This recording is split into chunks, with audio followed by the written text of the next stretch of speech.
हमने अपना संविधान लागू करके इस देश में गणतंत्र के स्वरूप को चयनित करने का काम किया है। गणतंत्र का तात्पर्य जनता का जनता के लिए शासन, गण का शासन। पहले राजाओं का शासन होता था। आजादी के पहले भी और अंग्रेजों के आने के बाद भी इस देश में अंग्रेज भी राजाओं के माध्यम से और जमींदारों के माध्यम से हमारे ऊपर शासन कर रहे थे। बड़े बलिदानों के बाद इस देश को आजादी मिली 15 अगस्त 1947 को। और उसके बाद इस देश में कैसा संविधान हो, किस तरह का शासन प्रणाली हो, इस बारे में विचार विमर्श के लिए संविधान सभा बनाया गया। उस संविधान सभा के अध्यक्ष कौन था? कोई छात्रा जानती हो, खड़े होकर बतावे। किसी को मालूम है? जरा जिसको मालूम हुआ तो उठाओ। बड़ा दुर्भाग्य है। चलिए, हाँ, चलो, थैंक यू, धन्यवाद। क्या नाम है? लेकिन पूरे विश्वास के साथ नहीं हाथ उठाया तुमने। बैठो, धन्यवाद। उस संविधान सभा के अध्यक्ष डॉक्टर राजेंद्र प्रसाद जी थे और संविधान सभा ने अनेक बैठक की। उस पर बहुत चर्चाएं हुई, 2 साल से ज्यादा चर्चा हुई। और उसके बाद इस देश के संविधान तैयार करने के लिए, उन चर्चाओं को लिपिबद्ध करने के लिए, उसका प्रारूप तैयार करने के लिए एक प्रारूप समिति बनाई गई और उस प्रारूप समिति का अध्यक्ष डॉक्टर भीमराव अम्बेडकर को बनाया। डॉक्टर भीमराव अम्बेडकर ने यूं कहिए अकेले काफी लंबे समय लेकर उन्होंने दुनिया के तमाम संविधानों का आकलन करके और इस देश का जो संविधान है उसका प्रारूप तैयार करने का काम किया, जिसको हम आज संविधान कहते हैं। उस प्रारूप को तैयार करके उन्होंने डॉक्टर राजेंद्र प्रसाद जी को सौंपा। उस प्रारूप पर भी बहुत विचार विमंथन हुआ। इस बात पर भी विचार मंथन हुआ कि इस देश का जो संसदीय प्रणाली हमने क्यों स्वीकार किया। लोकतंत्र में भी 2 तरह का शासन होता है, एक राष्ट्रपतीय प्रणाली होती है और एक संसदीय प्रणाली। राष्ट्रपति प्रणाली में जैसे अमेरिका है, सीधे राष्ट्रपति को चुनते हैं, वो राष्ट्र प्रमुख होता है। और संसदीय प्रणाली में कोई व्यक्ति अकेले नहीं, विभिन्न क्षेत्रों में बांटकर इस देश के नुमाइंदे चुने जाते हैं जनता के बीच से। देश के स्तर पर जिनको हम मेंबर ऑफ पार्लियामेंट कहते हैं और राज्यों में जिनको हम एमएलए या मेंबर ऑफ लेजिस्लेटिव असेंबली कहते हैं।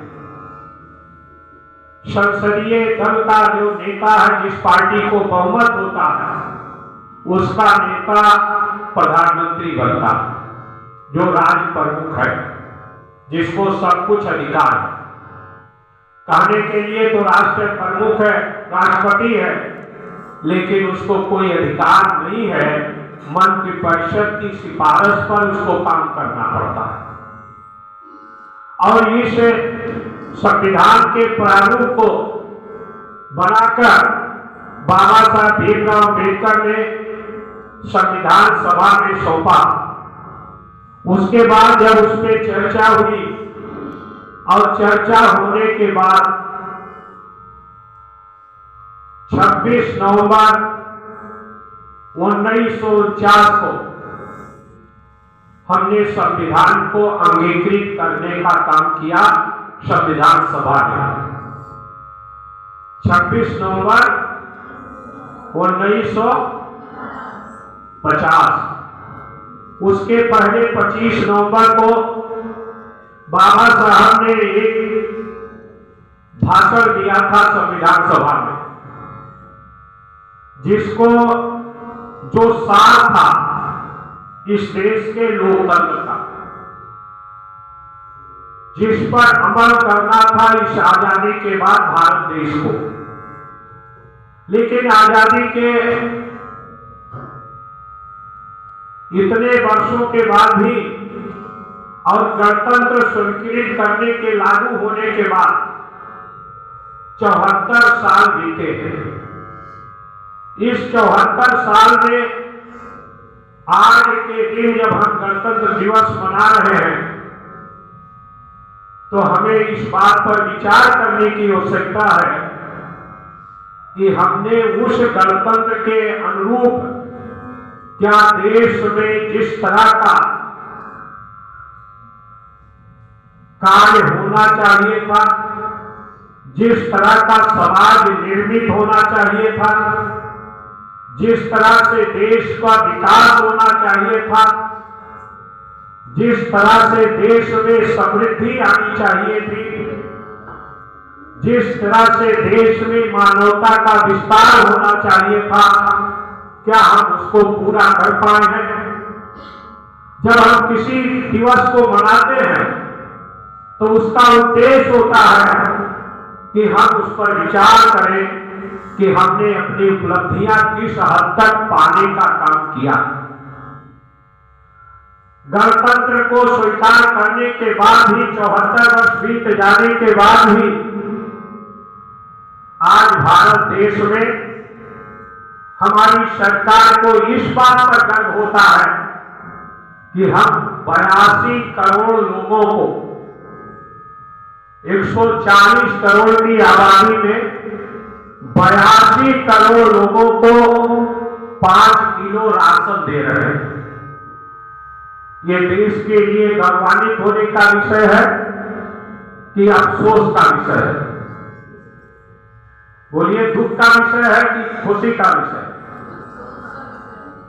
कि आज हमारे देश के 82 करोड़ लोगों को मजबूर होकर राशन लेने के लिए मजबूर होना पड़ रहा है। इससे ज्यादा शर्मनाक बात हमारे देश की नहीं हो सकती। ऐसा क्यों? इस पर हमें विचार करना।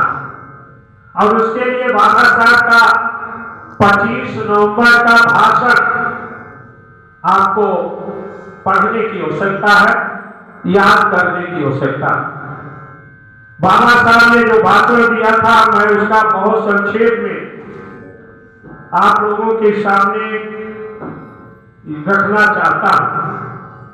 बाबा साहब ने कहा था कि मैं संविधान सभा में केवल इस भावना से आया था कि मैं अछूत वर्ग के हितों की रक्षा कर सकूं।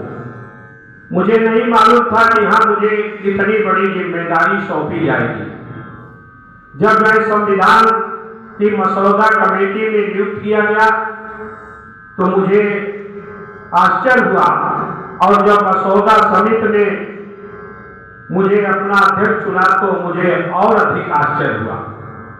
मैं असमंजस में पड़ गया कि इतनी बड़ी जिम्मेदारी मुझ पर क्यों डाली जा रही। फिर मुझे हर्ष भी हुआ कि मुझे अपने देश की सेवा करने का अवसर मिल रहा है। महान भावों, संविधान कितना ही अच्छा क्यों हो, यदि उस पर अमल करने वाले अच्छे ना हो तो उससे जनहित ना होगा, और यदि अमल करने वाले अच्छे हो तो पूरा विधान भी हितकारी हो सकता है। यह नहीं कहा जा सकता है कि इस संविधान को अमल करने वाले लोग कैसे होंगे, 26 जनवरी 1950 को संविधान लागू करके ये देश पूर्णतः स्वतंत्र होगा। किसी समय ये देश स्वतंत्र था, परंतु अपने ही लोगों के विश्वासघात से हम स्वतंत्रता से वंचित हैं। क्या इतिहास अपने को दोहराएगा? इस विचार से मेरा मन चिंतित है। क्या भारत की जनता, अब इस पर विचार करने की आवश्यकता है, आप लोग इसको विशेष रूप से सुनने का काम करें।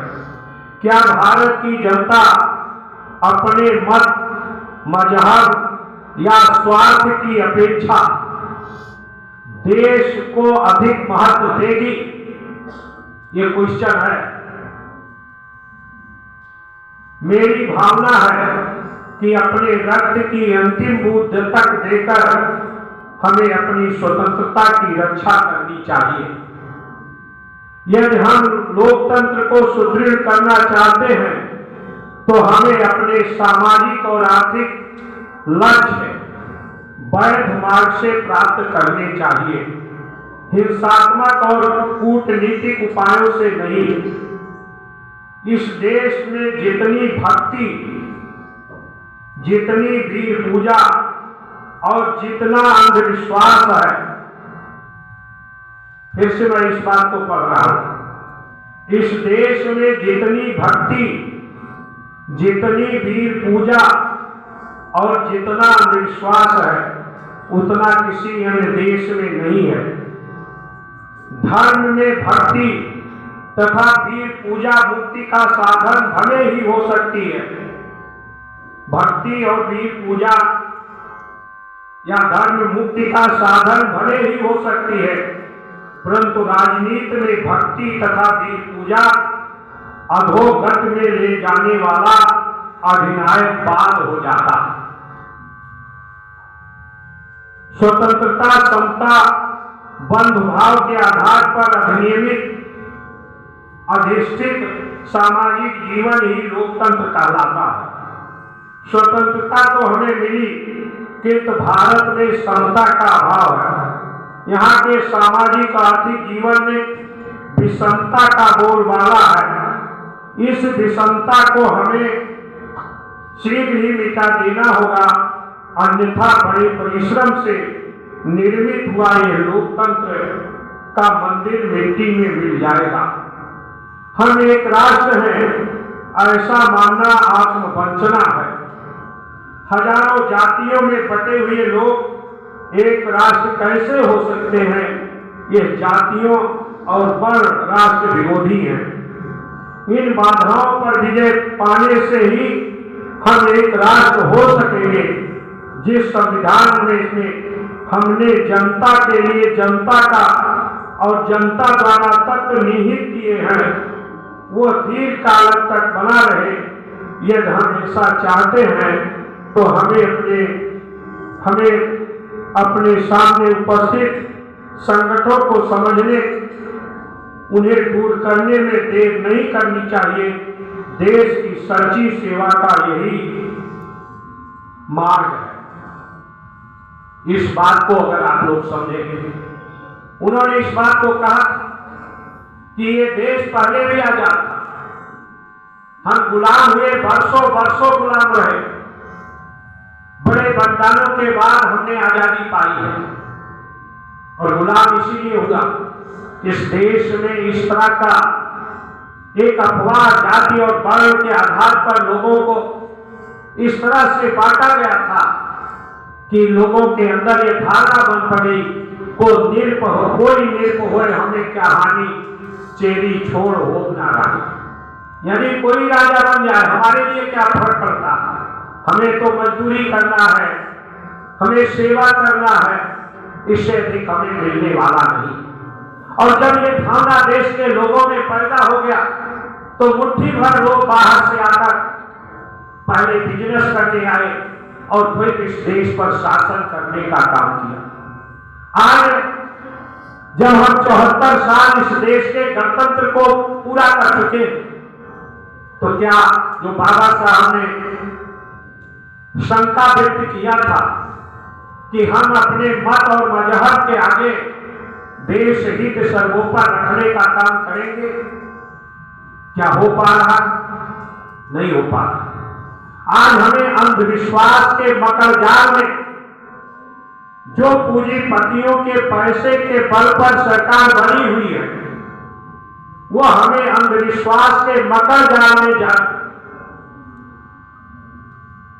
बांधने का काम कर रही है।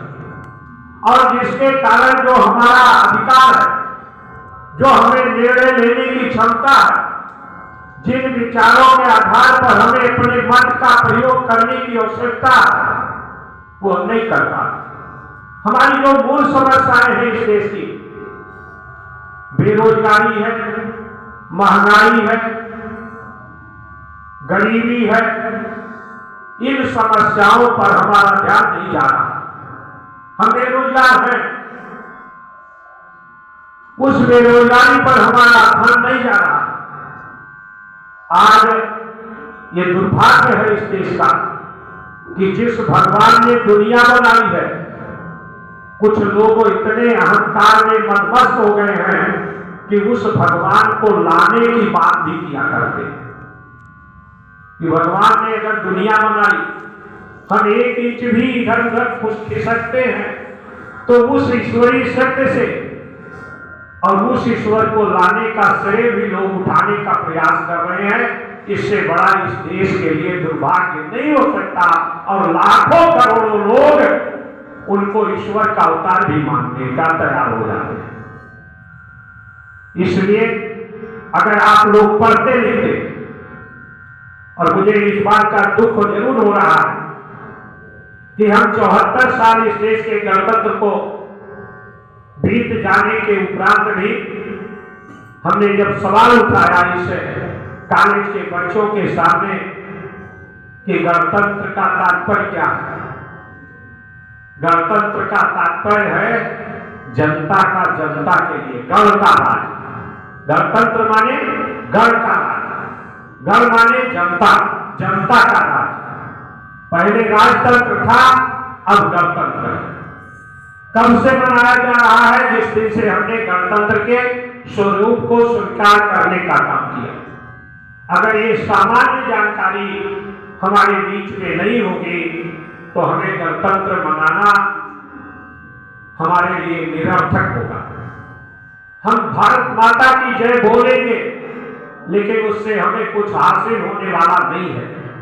आज चीन हमारी सीमाओं में घुसता चला जा रहा है और इसी कारण हम उसके लिए तैयार नहीं हो पा रहे। इसलिए जरूरत है कि हम इस देश की चुनौतियों को समझें। मेरा ये मानना है कि इस देश की जो सबसे बड़ी समस्या है वो जाति का मकर जाल है। हम जाति के आधार पर इस तरह से बंट जाते हैं, धर्म के आधार पर इस तरह से बंट जाते हैं कि हम मानवता के बारे में भी नहीं सोच पाते। अभी एक वीडियो व्हाट्सएप पर मेरे पास आया जो लखनऊ का है, वो डीजे बज रहा है। उसमें जिस तरह से राम के नाम पर गाली दी जा रही है, राम भक्तों के नाम पर गाली दी जा रही है, जिस तरह की गंदी गाली दी जा रही है जिसको हम कह भी नहीं सकते। जिस तरह से इस देश में आजादी के इतने लंबे कार्यकाल के बाद भी मणिपुर में बेटियों को जिस तरह से अपमानित किया जा रहा, जिस तरह से जल रहा है, उस पर भी हम विचार करने का काम नहीं करते हैं। ऐसी स्थिति अगर किसी दूसरे देश में होती तो शायद 1 मिनट भी सरकार नहीं रह पाती, लेकिन ऐसा अन्याय, अत्याचार आजादी के इतने लंबे वर्ष के बाद भी हो रहा।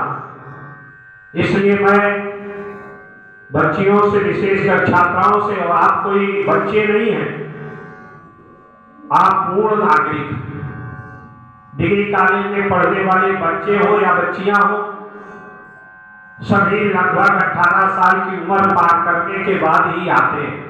कुछ का अपवाद छोड़ो। आप देश के भाग्यदाता, भाग्य विधाता, आपको तय करना है कि हमारा देश कैसा बनेगा। यहाँ बैठे हुए जितनी छात्राएं हैं, कोई बाहर का व्यक्ति आकर किसी छात्रा को पहचान सकता है कि किस जाति का है? नहीं पहचान सकता, अगर पहले से न मालूम हो। इसका मतलब ईश्वर ने जात नहीं बनाई। अगर आप ईश्वर को मानते हो, हालांकि इस दुनिया में 120 करोड़ लोग हैं जो नास्तिक हैं, 120 करोड़ लोग जो ईश्वर को नहीं मानते, उसमें से भी बहुत से लोग होंगे। लेकिन अगर आप मानते हैं, बहुमत है मानने वालों का, चाहे वो इस गॉड को मानते हो, चाहे अल्लाह को मानते हो, चाहे अन्य किसी भगवान को मानते हो, बहुमत है मानने वालों का। और जब बहुमत है तो इसका तात्पर्य है कि हम मानते हैं। अगर ईश्वर आपको मानते हैं तो ईश्वर ने आपको बनाया अगर है तो जातियों में नहीं बनाया, हमने बांटा और बांट कर हमने ईश्वर को चुनौती दी कि आपने तो हमें इंसान बनाया और हमने अपने को जाति बना दिया।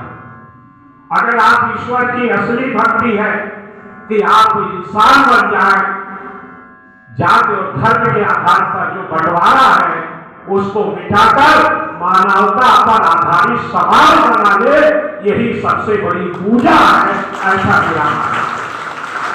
इससे बड़ी कोई पूजा नहीं। दुर्भाग्य है कि हम जाति और वर्ण के आधार पर एक समाज को नंगा करके घुमाते हैं और दूसरा जय जयकारा नारा लगाता है। दुर्भाग्य है कि गुजरात में बलात्कारियों को जेल से छोड़ा जाता है और धर्म के आधार पर बटे होने के कारण हम उनको माला पहनाकर स्वागत करते हैं और उनको मंच पर बैठाकर उनका सम्मान करने का काम करते हैं। इससे बड़ा दुर्भाग्य कुछ हो सकता है? हो सकता क्या? निश्चित रूप से जिनको सजा देंगे, लेकिन जाति और धर्म में बटे होने के कारण अगर एक जाति दूसरे जात को प्रताड़ित कर रही है तो हम उसमें आनंद उठाने का काम करते हैं। इस व्यवस्था को हमें नाश करना है, इस व्यवस्था को हमें मिटाने का काम करना है। यही हमारे संविधान निर्माताओं की चाहत थी, यही बाबा साहब भीमराव अम्बेडकर की चाहत थी कि जो आपस में गैर बराबरी है, सामाजिक गैर बराबरी है, हम उसको मिटाने का काम करें। इसलिए आज अगर हम गणतंत्र दिवस मना रहे हैं तो हमें संकल्प लेने की आवश्यकता है कि जो नफरत है, जो जाति और धर्म के आधार पर नफरत है, हमारी स्वतंत्रता है कि हम अपने अनुसार अपने आराधना करें। कोई किसी आधार पर करे, उससे किसी को भेद नहीं होना चाहिए, किसी को नफरत नहीं होना चाहिए। आप कपड़ा लाल पहनते हैं, काला पहनते हैं, सफेद पहनते हैं, ये तो आपका विषय है। कपड़ा पहनने के लिए आप चयन करते, शरीर सबकी एक समान है, लेकिन जब कपड़ा आप पहनते हैं उसको ढकने के लिए तो उसमें सबकी अलग अलग पसंद है कि नहीं है ना? क्यों भाई? सबका अलग अलग चुनाव होता है कि हम कौन सा ड्रेस पहने, किस तरह का कुर्ता पहने, पैजामा पहने, धोती पहने, कमीज पहने, पैंट पहने, टी-शर्ट पहने, सलवार पहने, साड़ी पहने। ये तो आपका विवेक है, इस पर किसी को एतराज नहीं होना चाहिए। उसी तरह से हम किस तरह से अपने आराध्य की पूजा करें, हमें एतराज नहीं होना चाहिए, लेकिन इंसानियत के लिए हमें एकजुट होकर लड़ाई लड़ने की आवश्यकता है। यही हमारा गणतंत्र है और यही हमारे लिए सबसे बड़ी कामयाबी है, ऐसा नहीं है। इसलिए आप सब लोगों से जब आज आने वाले समय में